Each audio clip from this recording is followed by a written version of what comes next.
আমি সব সময় পড়ে যাওয়া মানুষকে, অসুস্থ দুর্বল প্রকৃতির মানুষকে বুকে টেনে নিতে চাই। যে সবল, যে লোকটা সবল তাকে সবাই টানে, দুর্বলকে কেউ টানে না। টানে না। আমি দুর্বলদের নেতা হতে চাই, আমি দুর্বলদের ভালোবাসার নায়ক হতে চাই, আমি দুর্বলদেরকে নিয়ে বিএনপি গঠন করতে চাই, তাদের মনে সাহস জুগিয়ে এটা আমার স্বপ্ন। আপনারা হয়তো জানেন কি জানেন না আমি জানি না, যে লোকটা দেখবেন বোকা শোকা একটা জায়গায় দাঁড়া থাকে, আমি সবার আগে যে তাকে মুখে জড়াই দিই। আমি চাই তার মনে আমার মতো সাহস জন্মাক। আমি চাই সে আমাদের মতো করে ফুটবল খেলুক, সে আমাদের মতো করে হুন্ডা চালাক, গাড়ি চালাক, সাইকেল চালাক, মিছিল করুক, মিটিং করুক, তাকে যাতে কেউ আলা ভোলা না বলে। এটা আমার স্বপ্ন। সমাজের প্রত্যেকটা শ্রেণীকে আমি এক কাতারে আনতে চাই।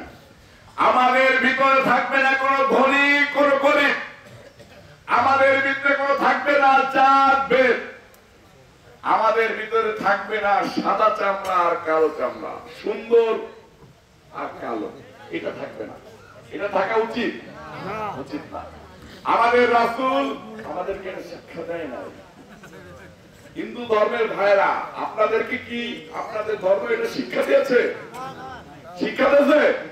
দেয় নাই। তাহলে সবার আগে মানুষ সত্য তাহার উপরে নাই, আমরা কি এই নীতিতে আসতে পারি না?